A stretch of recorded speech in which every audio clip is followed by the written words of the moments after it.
Hello everyone, welcome to this Monday. It is December 4th. I'm Michael Taylor. It's This Day. Thanks for joining us. We've got a great show for you. Want to let you know what we got going on. We have Renew Ketamine Infusion folks coming in. They're going to talk about their treatment and why it may be right for you. Another thing that might be right for you is serving on the grand jury. That's actually a great opportunity. We have some members of the Orange County Superior Court coming in. They're going to talk to us about recruitment, how you can serve, the kind of cases you get to look at, the investigations they do. Very interesting. It's also a big time commitment as well, so I want to make sure it's right for you. So if you're interested in that, stay tuned and we'll tell you all about that. Hey, interested in something else? Driving at night, not too great, but we have a nighttime road closure for you to tell you about. 73 Toll Road between the 133 Laguna Canyon Road and Newport Coast Drive. It is going to be closed starting tomorrow night at 10:30, and that's going to go till 5 a.m. Wednesday morning. Southern California Edison is replacing and moving some power lines, so they need the whole road closed while they do that work. So just in case, make sure you detour around that area if you happen to be driving that late at night. Not many of us are, but you never know. Hey, let's take a look outside and take a look at our weather. It is going to be a pretty nice day. We have a little bit of hazy skies out there, some clouds, but that's going to probably clear to mostly sunny. And then the rest of the week, really nice, great days. We got sunny, mostly sunny in the 70s. We start getting a little cooler as we head towards the end of the week, but really a great fall week as we enjoy Christmas, and I saw a lot of trees this week, and so a lot of people are decorating now, so it's getting Christmassy out there. So let's get some temperatures in the 60s. Hey, let's take a look at our sunrise and our sunset. We had a great picture here. This Gary Moore, I guess he went up to Bend, Oregon recently, got a great picture of a bald eagle up in the tree, and then I guess here it is flying away. So that's a pretty cool picture. Sunrise was 6:39 this morning. Sunset, 4:42. If you'd like to send us a great picture of your trip to Bend, Oregon, your trip anywhere, Christmas lights, your Christmas tree, pets, places, whatever it might be, send that email to us at lagunawoodsvillage@gmail.com. Make sure you include your name like Gary did and where you took the photo just like Gary did, and we will make sure to put that one on our sunrise and sunset segment. That'd be great. Okay, let's take a look at some meanings. We got a couple for you today, and then when we come back, folks from Ketamine Infusion will be here.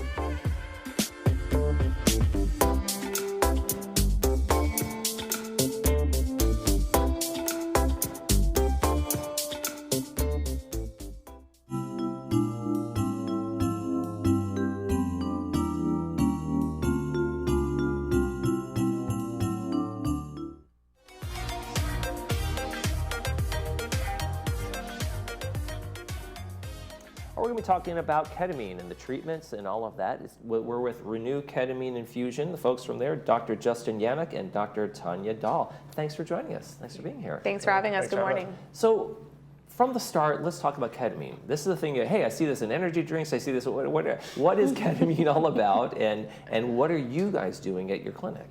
Yeah, so ketamine is actually a medicine that has been FDA approved since the 1970s. Traditionally, more commonly used in the hospital setting for, things like sedation in the operating room. The use of ketamine to treat patients with chronic mood or pain disorders such as anxiety and depression, that is kind of an interesting story how that popped up. So there were patients that were going in for anesthesia, patients that had struggled with anxiety and depression in the past. And after they came out of anesthesia, were actually feeling days, weeks of kind of relief from those symptoms. Okay. And so that's when people started looking a little deeper into ketamine and how can it be used in other ways. And a lot of research has been done now showing that it's actually very effective in treating patients with chronic pain and chronic mood disorders. Okay. And so is that how we know it works? I mean, we've had there's been studies, like you say, it's been approved, but it was approved for one thing and Right. then it kind of jumped over to another one. Tell us a little bit about that process. Yeah, so I mean, there's an enormous amount of clinical evidence and real evidence in terms of trials that have been done proving ketamine's efficacy. A lot of these trials have been on patients that are very sick, that are resistant to other treatment modalities. So these aren't just your, I'm a little bit depressed, let me try ketamine as the first line therapy. These are patients that have tried and failed multiple therapies, and that's when ketamine's actually been proven to be really effective for them. Now, the ketamine is one thing, but it also comes with psychotherapy and other kind of support, right? We're not just handing somebody some pills and walking them out the door, right? Right, so the process would be that you go through an induction series with us, and so you would come into the clinic for 6 infusions over about 2 to 3 weeks. And so ketamine is a great medicine in itself, but it's not a silver bullet, and what we do is we actually supercharge the effects of it when we combine it with psychotherapy. So you are able to kind of integrate the experiences that you're having while you're going through the infusion process with the psychotherapist, and you're able to kind of process that on a deeper level. Okay, so walk me through the spectrum of people who are candidates to come in and get the ketamine treatments. Yeah, so I mean there's 2 main subgroups. One subgroup is patients with chronic pain, and then another subgroup is patients with chronic mental health conditions. There's a huge overlap in those 2 things, and I won't go into the details of that, but those are the 2 big subgroups. Most of our patients are patients with chronic mental health issues. These are patients with anxiety, depression, PTSD, obsessive compulsive disorder. Those are probably the primary ones. Okay. And all of these patients have tried and failed either psychotherapy or pharmacotherapy. And they come to us because nothing else seems to be working. And that's where ketamine's really been shown to be superior to really any other thing out there. Okay, so are we talking about ketamine only if other things have failed, or can it be the first try at something? Well, so it has been studied as kind of being very effective in the patients that are treatment resistant to all the other options. Okay. But if you look at the other options, they are not very effective kind of on their own, and they come with a lot of side effects. So if you're taking an antidepressant every day, you're having weight gain, insomnia, some people even become suicidal on antidepressants. And so we are also there as an option for people that don't want to take a daily medication. And so we have treated patients with mild anxiety, mild depression who don't want to be on a daily medicine, and they've had a lot of relief. Okay, so the ketamine myths, I guess we'll talk about that. Some people, oh, this is some sort of drug. I see it in, I get energy drinks and things like that. Yeah. So where is it? What are the concerns that people have? How are people abusing ketamine? And since it's getting this kind of bad rep for some folks, right? Yeah.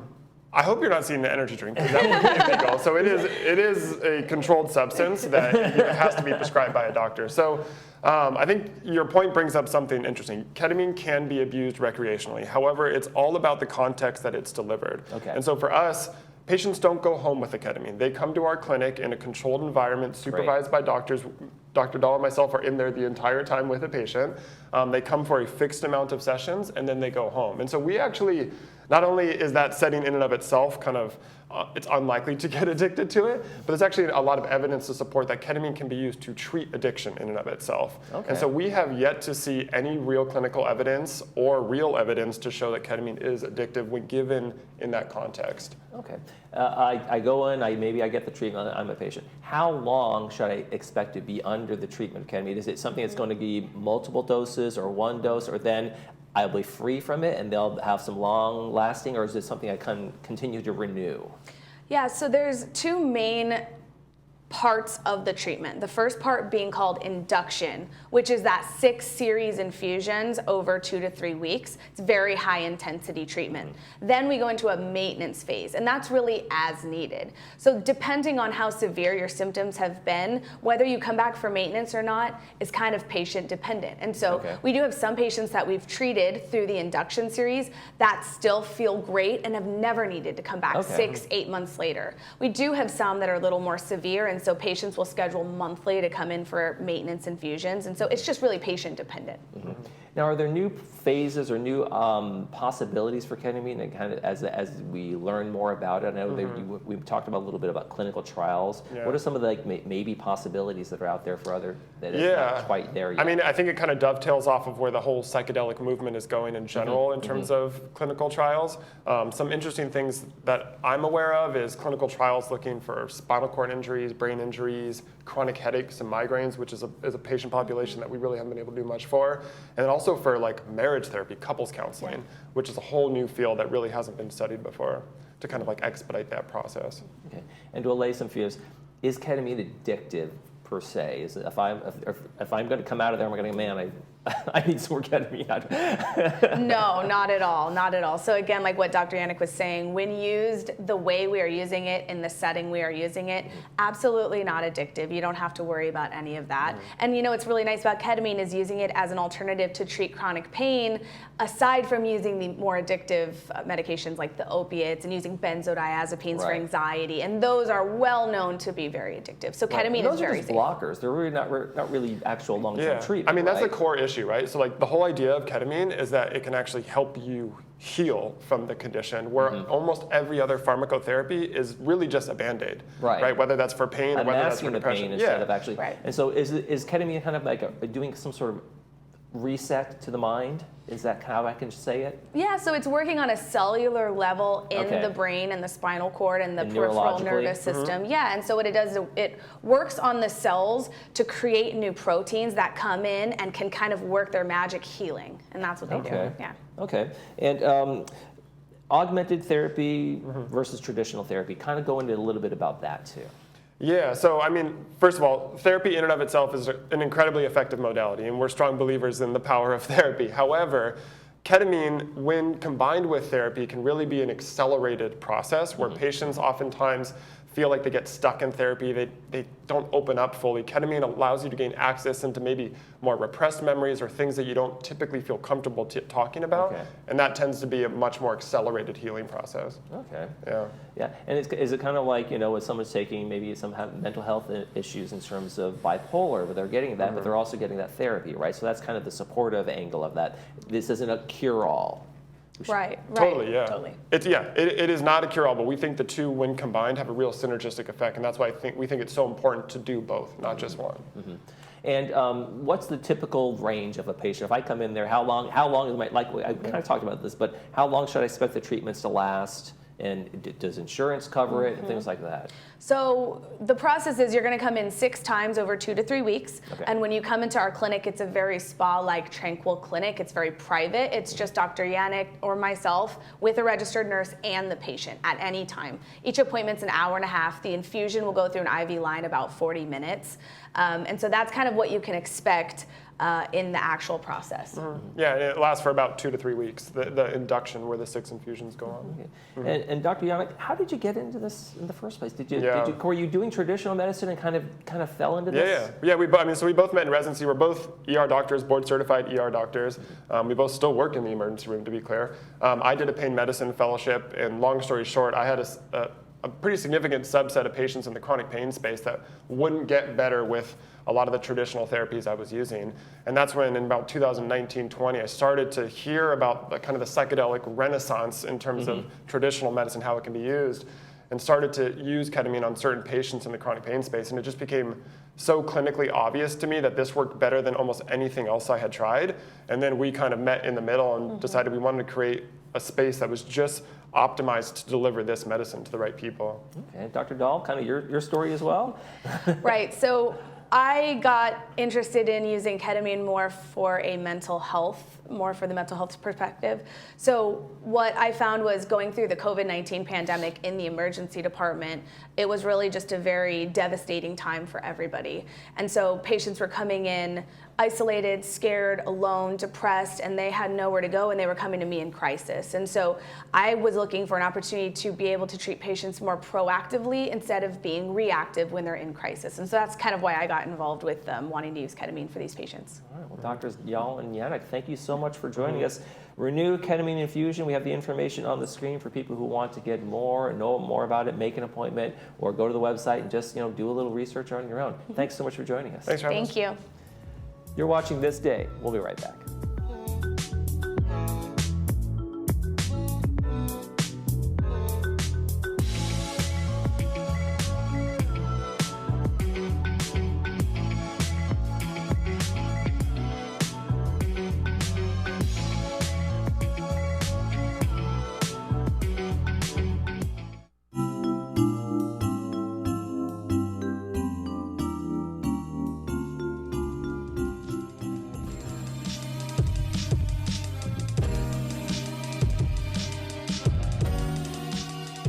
Okay, the Orange County Grand Jury wants you not to testify, but maybe to serve as a jury member.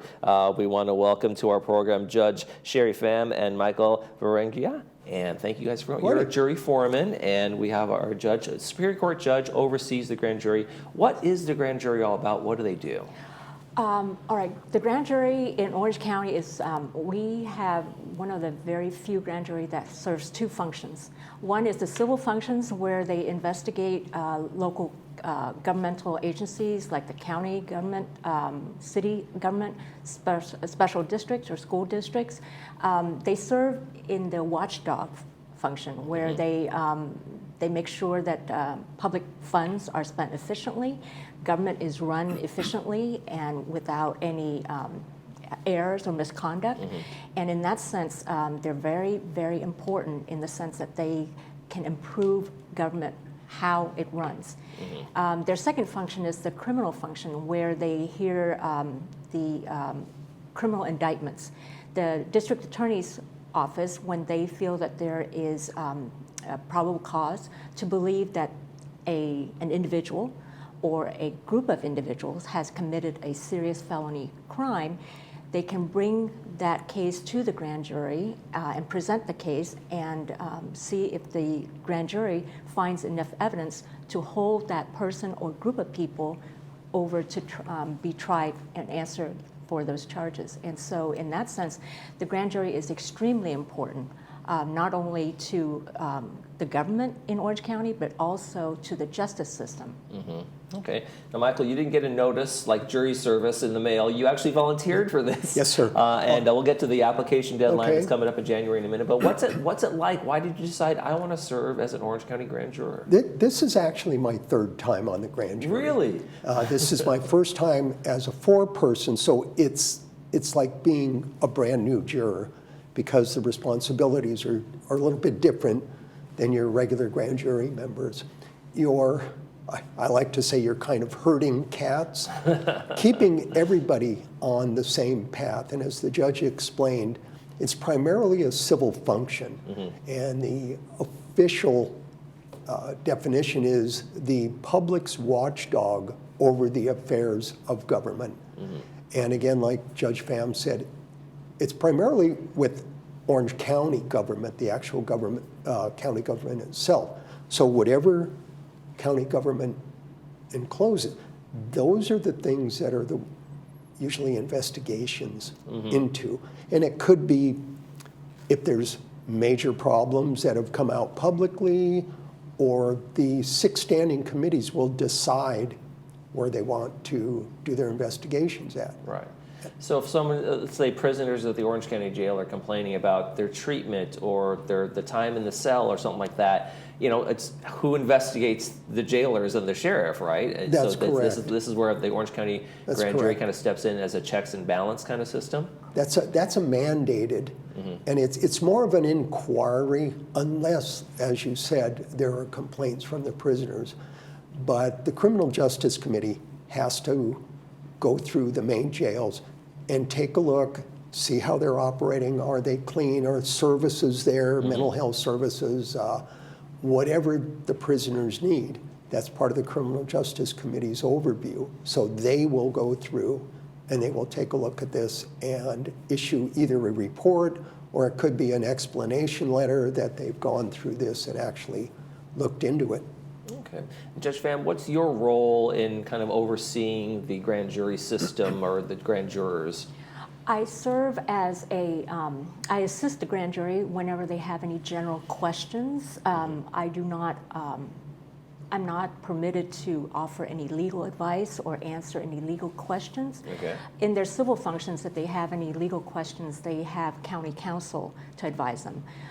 In the criminal function, the DA, the district attorney's office, brings the cases. So I basically am there in case the grand jury needs any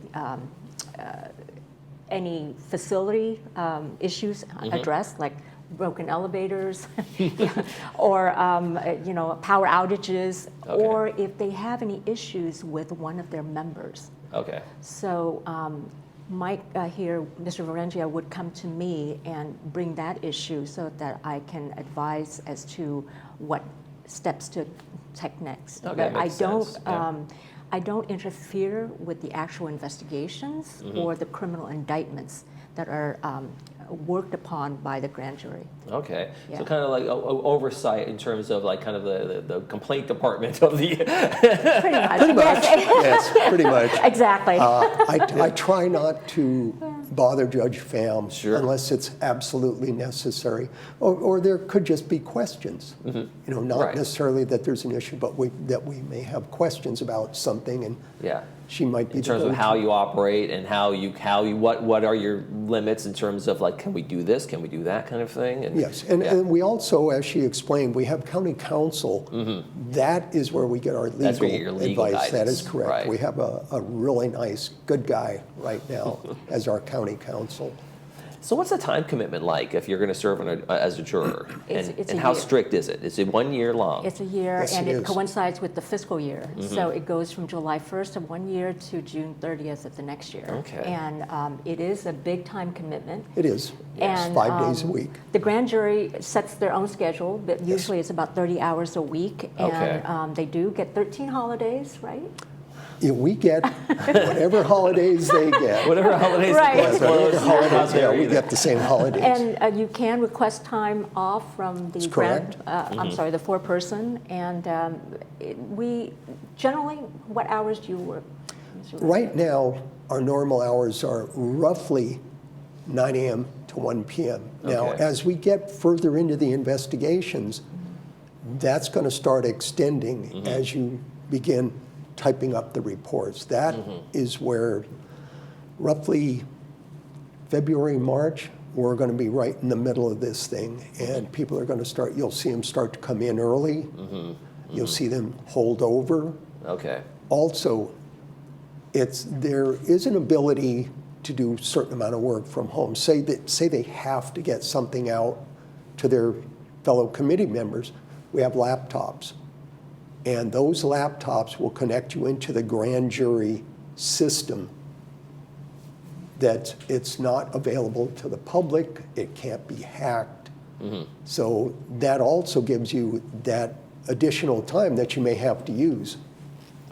Now, is it a challenge to get folks like Michael? Michael, clearly, three-time repeat offender. Thank you. That's what I say. He's not unique, though. We do have some return grand jurors because Yes. the experience is so rewarding and meaningful. But it is hard. The grand jury is made up of equal representatives from the 5 supervisorial districts in Orange County. But there are certain districts where it's harder to recruit because of the time commitment, and compensation, unfortunately, is very minimal. It's $50 a day. You need to do something about that. Free parking, though.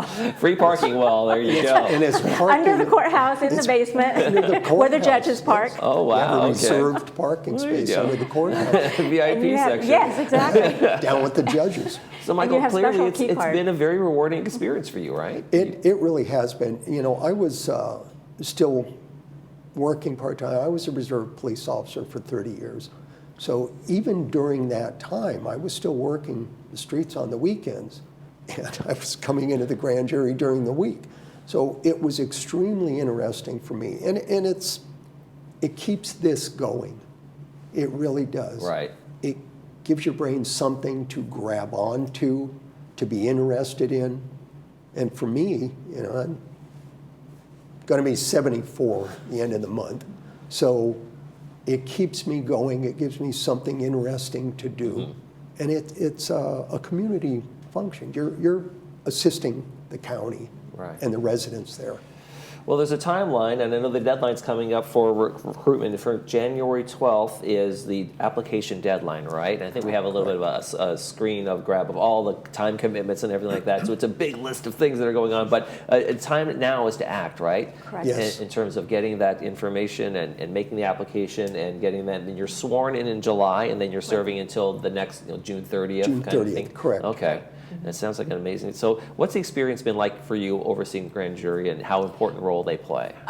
It's been great. Prior to my current role, I was the criminal supervising judge, where I was the actual judge to whom the grand jury would present the criminal indictments.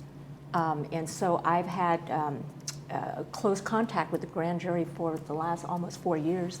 And so it's a very rewarding and meaningful experience for me, because to see how the grand jury works and how dedicated they are.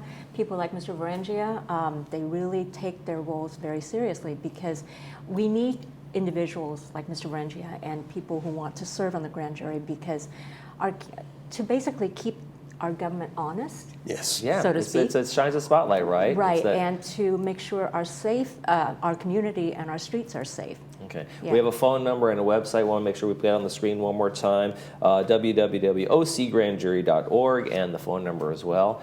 Michael and Judge Pham, thank you very much for joining us Well, today. thank you for so having much. us here. Thank you. All right, when we come back, we're going to take a look at the Monday movie. Stay with us.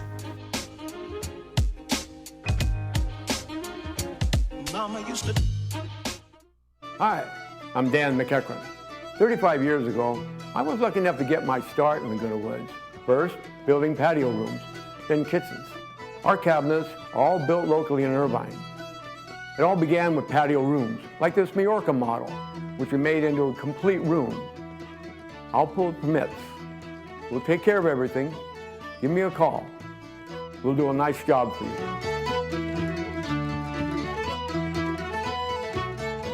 A will is not enough to avoid probate. However, if you have a will, a trust, a complete estate plan, then you will avoid probate. We encourage you to come meet with us. It's complimentary. We'll review the estate plan, make sure that it's current, covers all of your assets, and you're actually protected. I'd like to personally thank LS Carlson Law for all my family's estate planning needs. I highly recommend them to everyone. Hi, I'm Linda Honey. I'd be happy to help you and your family. Please call us today. Living and learning in Laguna Woods Village is a unique experience. For over 45 years, the Emeritus Institute has provided tuition-free college classes within your community. Join us to experience expert faculty, quality academics, and to make friends through the Emeritus Institute. New classes start every semester, and you can join nearly any time. Visit us anytime at saddleback.edu/emeritus. Learn, live, and thrive with the Emeritus Institute.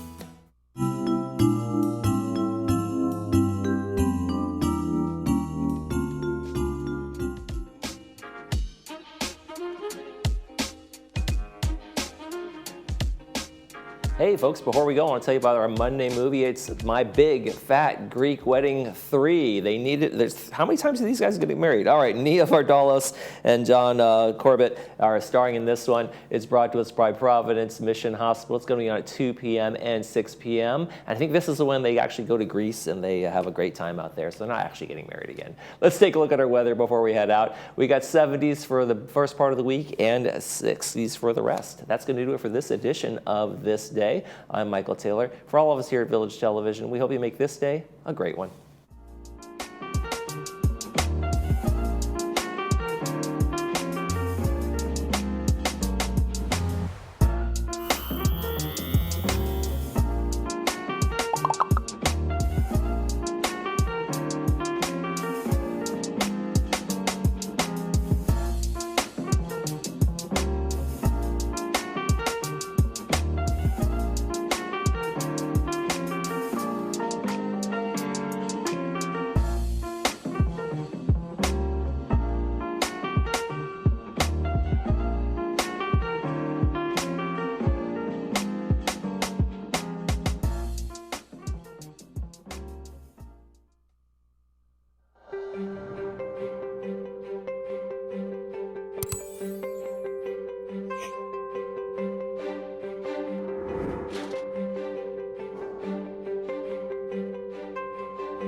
Hi there, I'm Bob Eubanks. Remember me? I'm the king of whoopee. And you're watching Village Television. But everybody does.